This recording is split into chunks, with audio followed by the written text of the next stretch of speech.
So what do you, okay, while we're waiting for Jess, what art or TV shows or music have you guys been leaning on to entertain you during this time? A guilty pleasure of mine, everyone thinks that all I ever look at is high art dance. But my guilty pleasure right now is it's a crew called the Royal Family.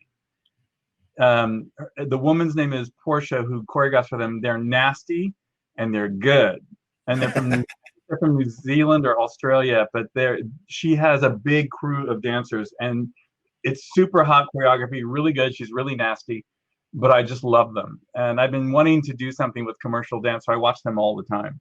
Cool.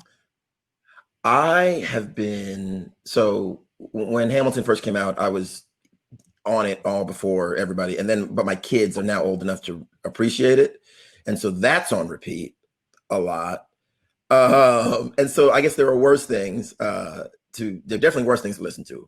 I'm also just doing a lot of, we're doing a lot of virtual events. And so I'm trying to figure out how to make virtual events not suck and not be boring. And so just trying to honestly ingest a lot of content, not just the virtual events and the Zoom conversations like Charles and I were talking about, but just generally consuming lots of storytelling content to see how that works. And I guess Jennifer is saying, Lauren, we can go ahead and kick things off because Jess is still having some issues. Great. Okay, well, we will do that. So I wanted to just sort of start with some background that I think we've laid out pretty much in the description of this session, but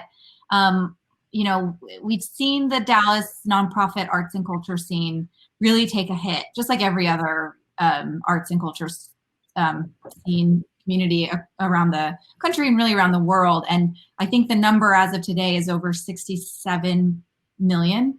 67 million, yeah.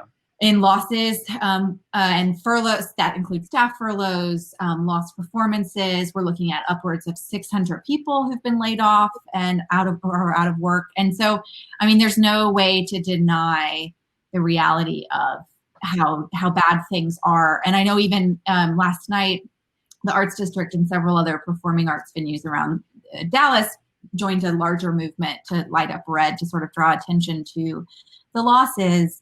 And with the reality of that, there's also the thing that art always gives us, like we're talking about already, which is the sort of refuge from the darker things in life, and we turn to artists in these moments. So I think we wanted to start with just sort of, as weird as it is to say, we're looking at 6 months ago that this started. Can you talk a little bit about what it felt like when it started for you guys, what you were feeling, what you were going through as we sort of started to realize the severity of COVID and this pandemic?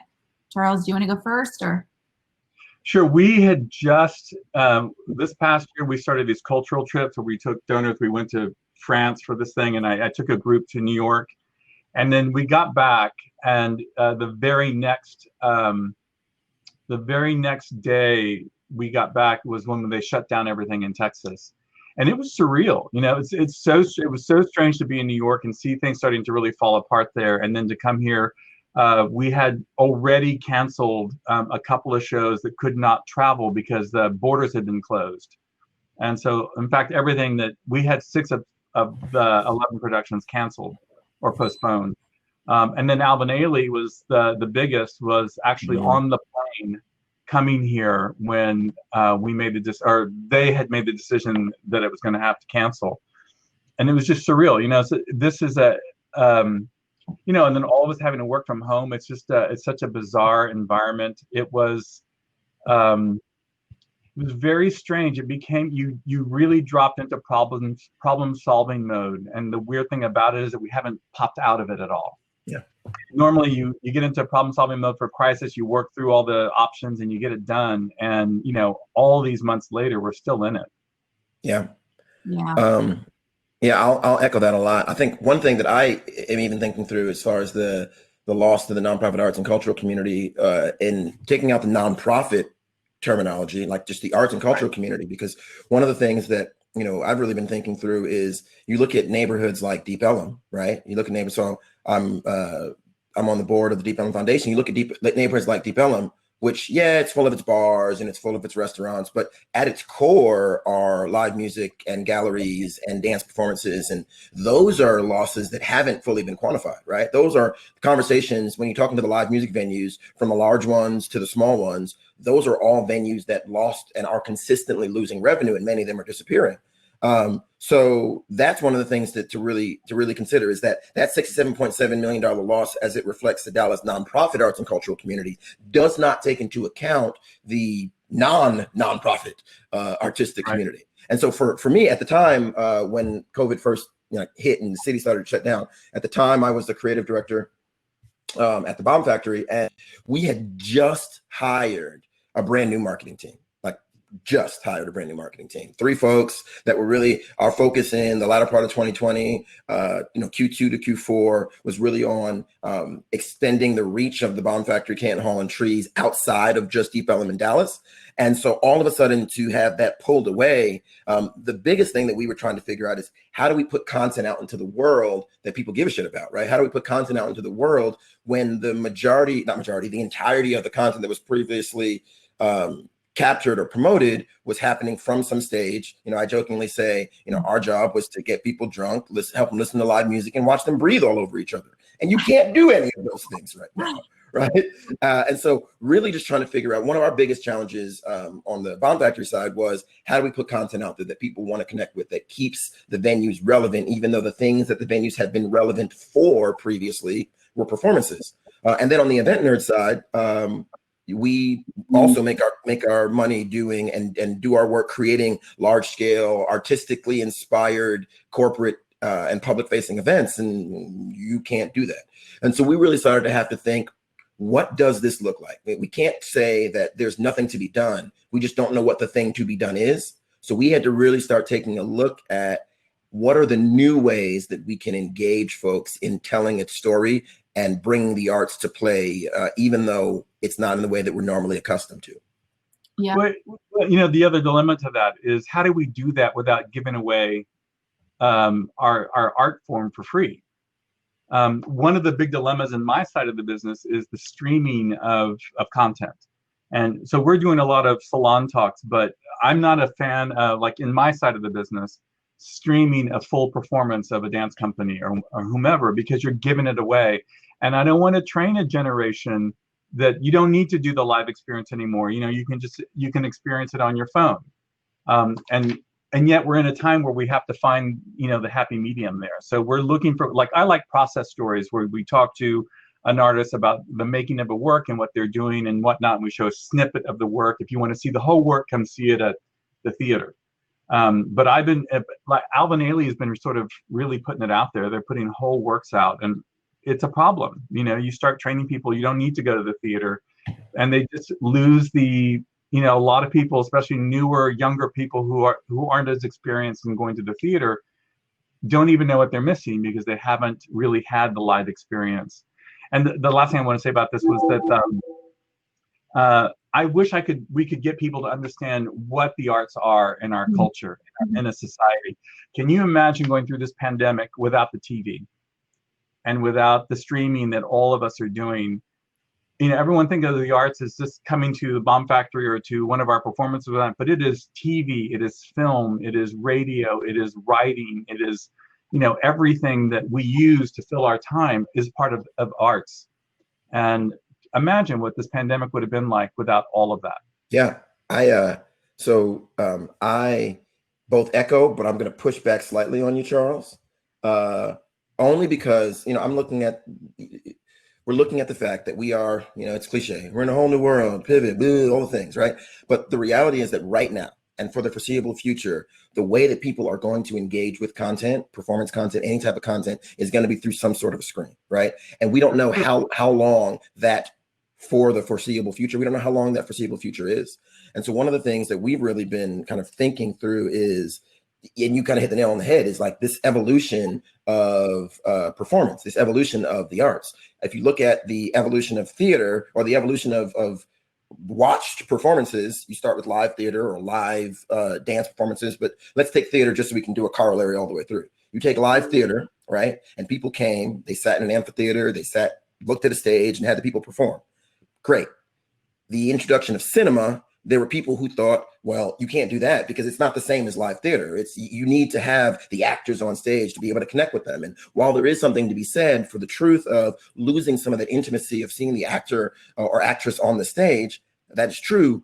But then you gain what you lose in that connection, you gain in the ability to tell a deeper and richer story because you've got sets and you've got controlled perspective, you've got forced perspective. And so that happened. And then we started to introduce television. And all of a sudden people were like, well, television isn't like cinema. Cinema has a 60-foot screen and you're sitting with 100 people. And it's a much richer and communal experience. And they're right. But what you lost in that, you gained in the episodic nature of storytelling, where you used to have like an hour and a half to tell a whole story. Now you've got 22 hours over the course of a season to tell the story. And so I look at it as like at every stage, the way that we entertain and are engaged has evolved. And while I agree that it is dangerous to only and forever put out content, dance performances, theatrical performances via a medium like this, what does it mean if we can evolve the platform, like evolve the artistic experience? And I don't know what that means. I'm not saying that right now I know that if we do this, I think there's but there has to be something. You guys are talking about like the same thing. It's like, but it's also we're in a moment of crisis, right? We're in like this moment right now where we're having to give up live performance as we've known it. And so I feel like, right? And so the hope would be that it does come back, that we do. I mean, we've seen pandemics before, things do go back. So I think Jess is on. Jess is here.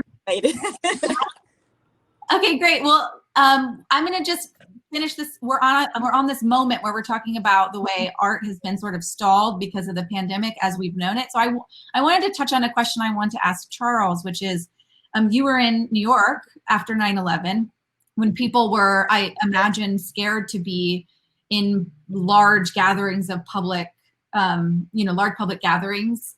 Can you see any similarities, or do you have any takeaways that might be useful for us here as we think about this moment of crisis, that you see any parallels? Or so 9/11, I worked at the World Trade Center, so I was actually there that day.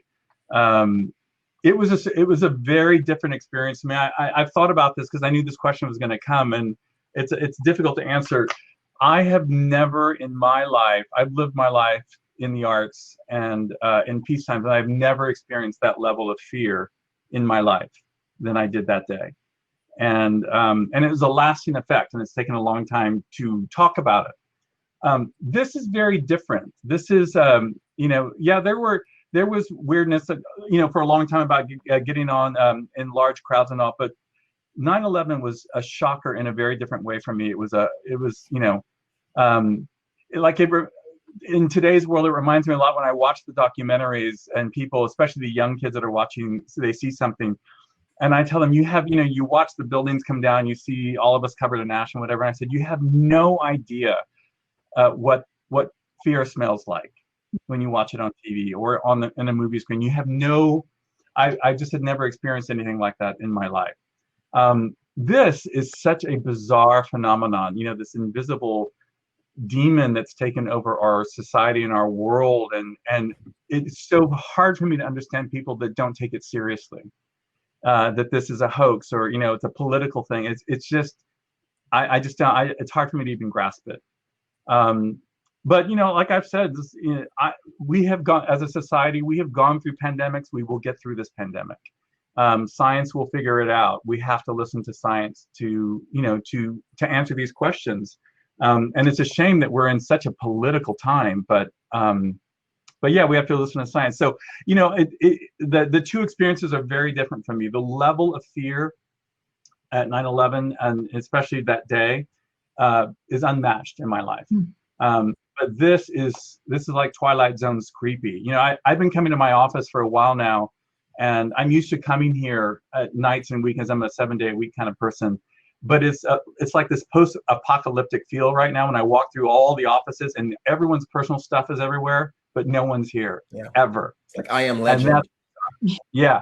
So that is very strange to be walking through our everyday lives and no one's here, or to see someone just posted a shot that they were at the mall last night and there was no one to be seen at North Park Mall at this particular hour. So it was just stuff like that is just what makes it so creepy for me. Yeah. I want to make sure we get to Jess and bring her in, loop her into our conversation. We're glad that technology let you join us.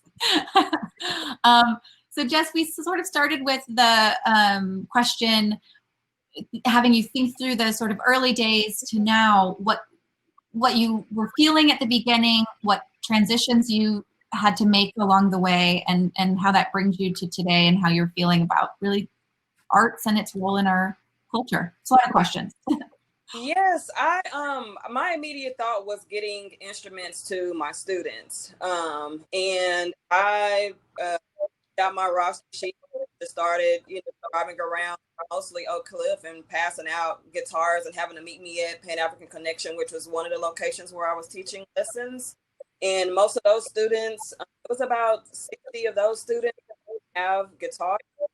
I have about 30 guitars, but I had 90 students. So obviously I didn't have that many instruments. But as I was spending a lot of time just driving around the neighborhood and dropping off instruments, I can start feeling the fear settling in, like starting to kind of like break down and kind of, letting what's happening kind of settle in a little bit more. It was a interesting experience to kind of figure out this. Just to think about, we're not having in-person lessons for a while. And I even had a lot of clients that wasn't really kind of understanding that that's how lessons are going to be looking for a while as well. So I lost quite a few students, not just because of lack of access to instruments or the internet, but just because it's now that the fall season is kind of restarting with starting out with virtual lessons and then possibly maybe turning. A lot of the parents are starting to realize a little bit more that, this is kind of going to be looking for a little while. Yeah, absolutely. I'm going to see from all of you sort of what, as we approach the fall, it does feel like people are trying to make things normal, some version of normal again. And I know, Charles, you're planning to move forward with some shows in the fall of some kind. We are. I'm a big believer in that I would rather plan a season and have to make changes than try to start from scratch. So I don't think any of our subscribers or ticket buyers are going to be upset that I say, this show we're going to have to postpone to the spring because they have international dancers or because XYZ related to COVID. So we have a season plan. We did a reduced season. We did have to go to an all-American season because we couldn't rely that the borders would be open to the foreign countries that we're presenting from, or that we could get them a visa from our country. So we're, and best laid plans, we have a company that can't make it on their scheduled time because they have international dancers, even though it's an American company. And those dancers had gone home to their families and now they can't get back. Yeah. So we're coping with that kind of stuff. But we have a season. We planned it. We're doing 7 companies instead of 10. We're doing most of them in the Opera House because of the mandated social distancing. And people get confused. It says 50%, but it's really 30, 32, 5% because 50% was the max. And then you have to start mandating social distance. And so you get down to about 30, 35%. So in the Opera House, that gives us more ability. We are doing a virtual event in October, a virtual fundraising event with all the 7 companies in the season, which is a new experience for us. And one of the things that's great about what's going on now are people are creatively finding new ways to perform, whether it is doing a virtual concert. A guy here, Nolan, a dancer, created an event out at Tin Star in this parking lot, and all the cars were in circles around this raised stage. And there was music and dance performances, and we all had to stay in our cars, and everybody's honking and flashing their lights. And it was fantastic. The energy of the creativity of finding a way, art finds a way kind of idea. It was great to see it. There were technical issues, none of it mattered. It was just such a creative gift. I hate talking about money, but Charles, financially, how does having only 30% of your audience affect, how sustainable is that? brutal. I mean, we lost half of our season last year. We've done all the PPP and the SBA loans, all that kind of stuff. We're finding a way to get through. We're doing a fundraiser. We're doing what we can. We did renegotiate the contracts with all the artists and said, listen, we need to restart the touring engine. But the presenter, people like, those that have venues or a presenter like us, we can't bear the burden of all the losses in the field. So we have to pay you a reduced fee, and because we can only sell 30% of the hall. Now, if we miraculously, something happens and we're back to normal, we're happy to renegotiate, but we have to share the loss. One of these artists said to me, Charles, that means we're going to lose money. And I said, oh my God, make that into a t-shirt. We're all losing money. This is about starting our business up again, getting the touring. The only way we're going to survive is collaboration and sharing the pain. And so that's what we've been doing. We've been working with people very honestly. Here are the restrictions. We have to find a way to work together. If things get better, let's renegotiate. And everyone agreed. Yeah. Two of them took some talking into, but everyone agreed it was the fair thing to do. Damani, what does the fall look like for you and events in your world? Honestly, and people think I'm joking when I say this. I'll speak about the Event Nerd because that's where I am currently. The Q3 and Q4 of 2020 is actually going to be better than all of 2019. Wow.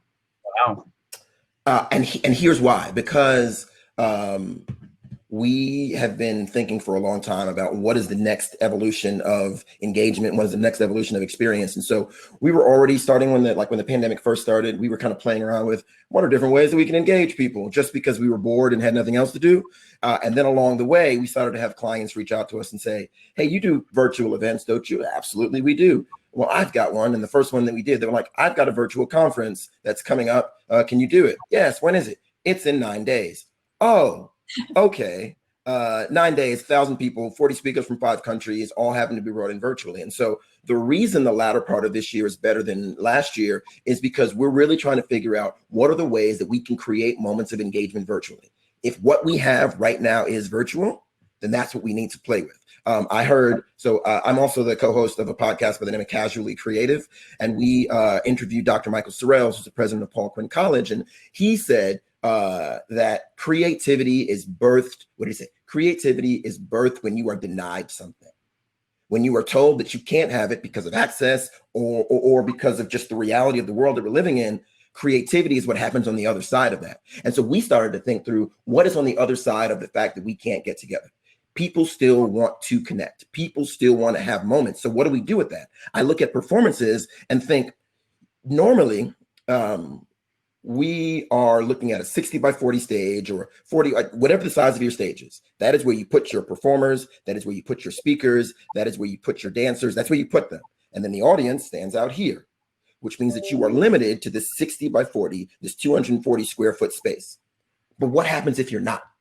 What happens if you have a venue like the Opera House or insert name of performing arts venue, and you don't have to think about the stage as the stage? What happens if the venue becomes the stage? What happens if you're able to do performances that are scattered throughout? Yes, as a dancer, it requires you to rethink choreography because you're not just choreographing for this bounded rectangle, right? You have to rethink choreography. As a musical performer, you have to rethink how you are interlacing your musical instruments and how they're hearing each other and how they're tracking. You have to think through all those things. But what happens if you are able to control perspective? I talked at the beginning about the forced perspective. I made it a point to frame this shot the way that I framed it, right? There's the mask right there to say that, wear your damn mask. There's the think tank, the Banksy print, because I want people to think about the things that we're going through. But if we're being really honest, here is what the rest, I'm going to let you in. Here's what. Uh-oh. Uh-oh. Oh, no. Oh no, he was on a roll. I didn't do it. Oh no, Charles, you put your mask on. He went away. Well, one thing, but he was saying that I wanted to bring up about the. Sorry, I was saying. Sorry about that.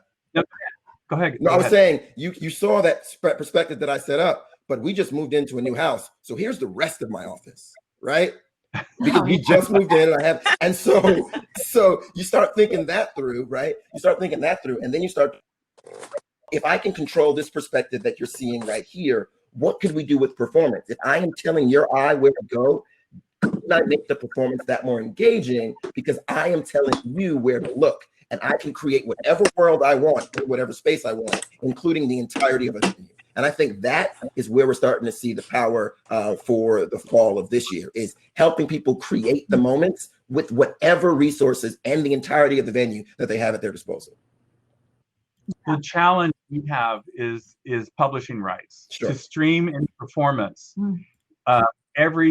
A dance company might have, let's say, 4 pieces and 4 or 5 different pieces of music, or if they have a work like Complexions Bringing Woke with all contemporary artists or whatever, all of those need a different kind of rights. So we don't need just the rights to the performance of the company performing. Every single piece of music has to have performance rights, and that's a real complication in the world, because the contracts we do are for live performance, and formats like Facebook, YouTube are particularly persnickety about the rights, and that it's complicated. We're not because we're a presenter, we're presenting someone else's work, but they are presenting multiple artists' work because because of the music behind these works. It becomes very complicated for dance to be put on the air. Yeah, I'm going to hop to Jess now. So what does the fall look like for you, Jess, for you as a performer, but also as an educator? I'm going to kind of piggyback off of what Damani said in the beginning a little bit too. People are kind of shocked when I respond to that things are going really well, actually, because it does open up new doors to do things differently. And now that a lot of parents are kind of seeing that this is how things are going to be for a little while, and not even just the children, but a lot of adults are wanting to take music lessons because they're trying to figure out everyone's trying to figure out what to do at home right now, and trying to find creative ways to kind of process these emotions and things that we're feeling during this time. So I've been really busy. Things have been looking really good. I've just had about 10 new students that started last week. I have 3 teachers that are assisting me with 6 online classes that we have right now. But the goal is to continue to do things virtually. And I kind of watch closely to see, a lot of my students go to different schools, just to kind of gauge what is, how we're going to re-enter if there's a possibility of doing things in person again. As a performer, I've done some kind of pre-recorded performances. I haven't done anything live just yet. I do have something coming up next week. I've been a little bit nervous about live streaming just because of in-person performances. Sound is something that is really important to me for most musicians or anyone. But just with the type of work that I do, sound has to really be on point. And so when I'm thinking about live streaming, I get a little bit nervous about that. So I am going to do my first one next week. That's great. We've been talking a lot about that particular point that Jess has brought up about the bandwidth. Where are you doing? People who are at home, I took my computer off of the Wi-Fi and did a direct link to the router because I couldn't rely on the Wi-Fi to give me the quality or break up sound. Mm-hmm. Yeah. Damani, did you? Yes, and I think that's one of so something that Jess just hit on is the key right now, right? One of the things that I told my team is when the pandemic first started, and I'm going to use, this is the analogy they've all heard. If they're watching, they're going to roll their eyes right now. But when the pandemic first started, people were okay with watching Billie Eilish perform on her couch. Hold on one second. Can you close the door for me? They were okay with watching Billie Eilish on her couch because that was the best that we could get. So she sat there next to her brother playing an acoustic guitar, and we were like, oh, live music. And it was good enough. People are not okay with watching Billie Eilish on her couch anymore. They need an enhanced production value because they're saying, you've had 6 months to figure it out. I get that, it's only 6 months, but you've had 6 months to figure out. So the level of production value that people expect is higher, is greater. They're still willing to accept technical glitches. They're still willing to accept people not able to connect or, things like that, but they expect more from the experience. And I think that's the key. The key to keeping people engaged is not just to put content out there. That's the way it was That was the key to keep people engaged at the beginning. The key to people engaged now is making it feel and look better, or as close to the real thing as possible. People are consuming two types of content right now. Content like this, which is lots of little rectangles on a screen, while at the same time, many people, not me, you saw my room, or my office, there's no TV on, but a lot of times there's a TV on in the background, or you're watching a TV when you're not in a meeting and you're watching ESPN or Fox News or CNN, or insert your favorite Netflix show that you're binging all day. Mm-hmm. Why is it that you can sit watching ESPN all day, even though it repeats the same show every 45 minutes? But something Charles and I were talking about before this started, when you're on a Zoom call for like longer than 2 hours, you're like, the reason is because that content looks good. So the experiences that we're creating, the artistic experiences that we're creating, need to feel more like ESPN with the level of production value and less like Zoom. And the challenge is that so many of us are just trying to get content out there that it continues to just look like low production value and Zoom. Why would we ever want to watch artistic performances when we don't even want to watch meetings in these formats? So we got to step it up if we expect people to stay around and to stay engaged. Yeah. Lauren, can I ask Jess a question? Of course. So look, as I started doing these virtual salons, I was nervous about it, even though I do, salon talks all the time on stage. I'm used to interacting with an audience. Mm-hmm. I feed off that energy and in the room and on a stage. And doing these talks into a camera is so completely different. So I'm curious for you as a performer, as an artist, how do you recreate that sense for yourself? I've honestly that energy. gotten a lot of live streaming opportunities that I just honestly turned down just because it's not the same for me. And it's because I don't want it to just be me hanging out on the couch doing something, which that's cool for a little bit, but like all of my performances have like this whole theme and aesthetic to it. When you're performing live, it's a real energetic exchange that's missing when we're doing it like this. Just the actual like healing from the vibrations that you're getting from being at the event is different. And so it's difficult, honestly, which is why I haven't done it. Just, I want the quality to be, top notch. I want the visuals to be, top notch. And, even if I can get comfortable enough to just do something just because someone's asking me to do it, like I don't want to overdo that. And because it doesn't feel good for me, it doesn't feel good for me either. But I have done some in-person things that were like safe and socially distanced. So I'm kind of a little bit more open to doing some of those things. They were like outside, events. So it's a big difference. And I think people are kind of about like the actual feeling that you get when you're attending an event and going to an actual space. And that way hits exactly what I was thinking, which is this idea of one of the things we're losing or is missing right now for a lot of us is this sense of community that the arts brings. And I think that's the thing that for the foreseeable future, we have to just sort of accept, even if we can watch virtual performances and things. So I'm wondering, Charles, and anybody else who's had conversations with members of your different communities, how we build community in the arts online. Do you have thoughts on that, or even just comments on the power of that community? We've started in the arts district. All the directors, all the CEOs, we meet every Friday for a check-in. And especially early on, there was so much information being imparted. One of the things I realized is that unless you were in this elite group, you weren't getting any information. Mm. So I put together a group of dance people and music people. And there's a big list. And every other Friday at noon, I do a roundtable.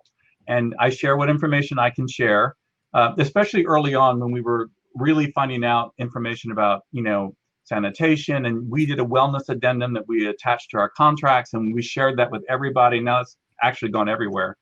But we do this thing every other Friday. And what I found to be the most important part of it is the sense of community, is that we're getting together. And even if there's not a really new piece of information, it's this group of people that some of them I'd never known. And sometimes we have 6 people and sometimes we have 50 people. And it's just a sense of community, getting together, sharing ideas. And like one person said that they were going to open their season in September at the Moody. And I said, you need to call Moody. They're not opening in September.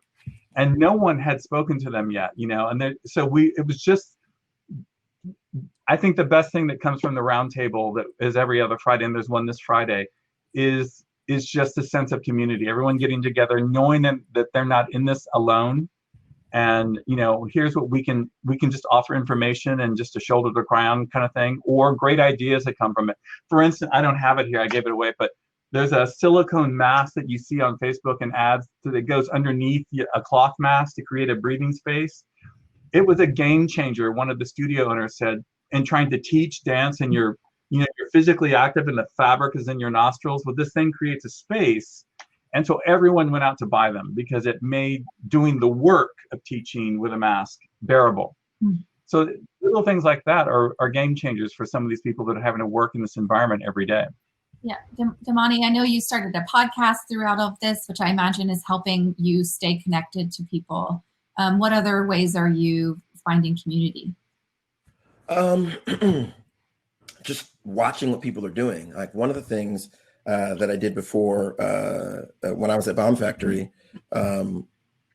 we launched our new marketing manager, who I talked about, we had hired like 2 weeks before the pandemic started.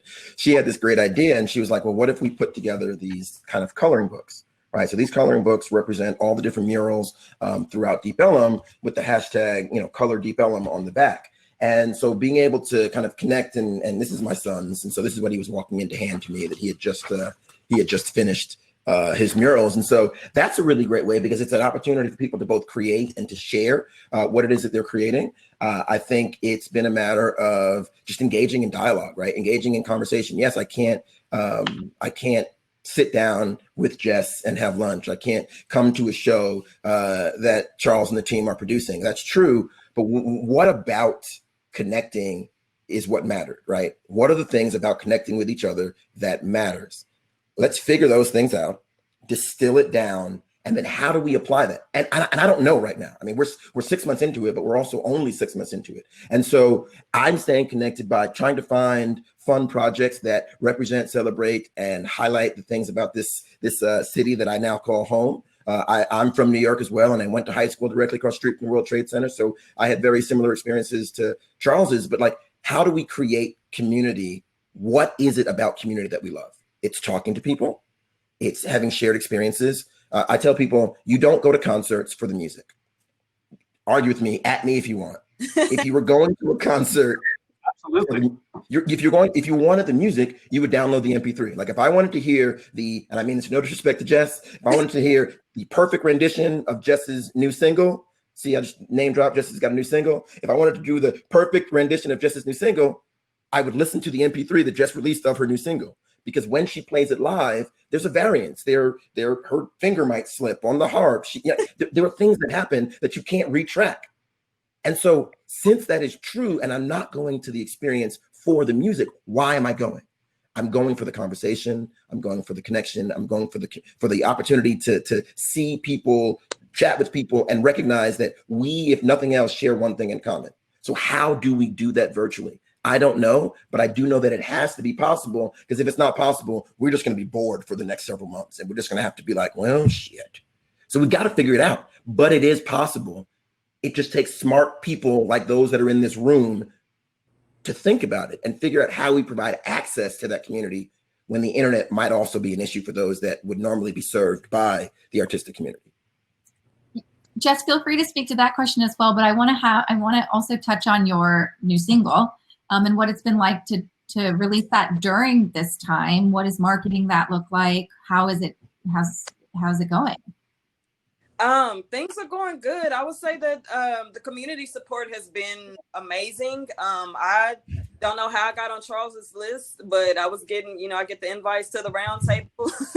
I don't get a chance to time, but definitely towards the beginning of lockdown, I definitely would check in to kind of see, because it was just good to just the community, like see what else is going on and what other people are going through. I didn't even really think about the impacts that it would make on, I knew that it's impacting everyone, but just to really think deeper into how it's impacting the dance community and just to talk to other arts district folks. And the money is my Mayor Star Council navigator, so he, you know, usually always reached out just to kind of check in and see how I'm doing. But it's been really good. Like, I've had a fundraiser recently for my nonprofit program that was ranked 3 links. It's been outstanding.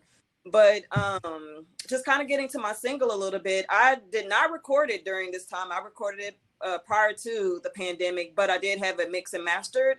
So that process really didn't look that different than how it normally does when you're kind of emailing it to someone and maybe sending it back and forth to kind of listen to like the levels to see if you're happy with that process, which I really didn't have to do that. You know, who I sent it to, Kiara Gray and Jonathan Thomas from JT Thomas from Cure for Paranoia. They just, you know, they did it justice, and I was really happy with that. And promoting it has how promotion usually looks, you know, with social media marketing and PR. It is difficult that you can't go to, and the money is right, you know. I would say it's about the music too, but when you go to it, because people do around this, you know. If your finger slips or something like that, people really like that stuff, you know. But Yep. He's right, it really is about the connection. I support a lot of local music and arts, you know, companies and organizations, and I like to go to meet people so that because you have a common interest. It is not always about the actual performance that you're going to go see, but it is definitely, I would say it is more about the connection as well. So things have been pretty good. Good. I think technically we're out of time, but I don't see anyone cutting us off. So I'm going to double check and make sure we didn't miss any questions in the chat. Debbie says, won't it go back to live theater after the close of COVID? So maybe a different version of that question might be, what will things, if the virus is gone in a year, what takeaways will you walk forward with from this time as you go back to live events in full? And then we'll kind of call it after that. I think that, and obviously this is the drum that I've been beating this entire time. I think that virtual experiences are going to be a part of our life for the foreseeable future. There's also an audience that you're now able to reach that you were not able to reach previously. You know, if you had a $50 ticket to see a concert because you were coming live, or a $100 ticket because you were coming to see a concert, if you're able to figure out and you were able to fit 500 people in your room, great. What happens if you have a $10 ticket and you're able to reach 1,000 people or 2,000 people or 3,000 people? What happens then? So I think that one of the things is going to be, how do we integrate this other audience, this as yet invisible audience? I would even go so far as to say, how do we integrate this as yet invisible audience into the experiences that we are creating, into the artistic moments that we are sharing, so that those moments become moments that are shared by many, as opposed to just moments shared by those who have access, right? How do we expand the access? And that's what I really think is going to be exciting. It's some of the things that we talk about on the Casually Creative podcast, and you can check that out at casuallycreative.co. I co-host that with Byron Sanders, who's, if you don't know him, you should Google him, and then you'll be reading for the rest of the day. But I think that one of the things that we are going to take away is the ability to create community out of a vacuum, and how to create community in a world where people are starved for the opportunity to connect, but don't necessarily know how. And so they're open to multiple ways to connect with folks. And so that's what my hope, and it's what I'm staking some of my business and my business growth on, is exactly that. There will always be an unseen audience that we want to and should be connecting with. And it's the willingness to adapt. I mean, people like me are being forced to adapt to, I was really resistant, and I still am, to a lot of the virtual stuff, but you are absolutely right. This is not only a part of our immediate future, but it's going to be a part of our future. And these adaptive programmings and new ways of working are just things that all of us that are producers are going to have to find new ways to work, and be willing to say, you know, I don't know how to do this, I'll figure it out, or somebody will help me. You know, it's this willingness to admit to, I'm new at this. Even though we're veterans in our field, we're new at some of these new hurdles that are being put in front of us. So I'm in a learning mode right now. And it's challenging. And I think one of the hard things for all of us during this time that run organizations or businesses is the challenge to stay positive through this pandemic. you know, you just can't give into the depression of it. It's just, there's just no time for it. You know, every now and then I have a pity party, and it's like, okay, we're going to spend the rest of this day in my pity party, and then I got to put it away, because it's not, it just uses up emotional energy, and I've got things to do and figure out, and I just can't waste my time feeling sorry for the challenges in front of us. So we just got to figure it out and move forward. Yep. Work the problem. Work the problem. Last words, Jess. I would definitely say expanding on that unseen audience as well. I've been able to reach, I've always wanted to reach, you know, people outside of the DFW area, which I've had with my music, but not so much of like music lessons and music education. But within these past few months, I've been able to reach, you know, I had a harp student in DC, and I've got students in Houston, I've got students in Los Angeles, and even New York out to me. So it's been, people are really diving into social media or whatever marketing platforms where they're kind of in search of looking for something to do. And it's been really awesome that people have been able to find me as a resource to kind of get through this time right now. And I'll definitely make sure that I have to include that in the future now. I can't just go back to just doing in-person lessons locally, which I will definitely do that, but have to think bigger than that and expand on that and continue to offer that in the future as well. Wonderful. Well, thank you guys so much. And thanks to our unseen audience today. On the other side of the screen, Charles has his boat mask. Damani says, wear a mask. And I do, please. Also, I dropped everybody's URLs there. Thank you. Wait, I think on my screen, anyway. It's there. It's there. There we go. It's there. Thank you guys for a great conversation, and hope to be in the audience virtually or in person with you all sometime soon. Thanks for the invitation. It was fun. Stay dope, y'all. Bye.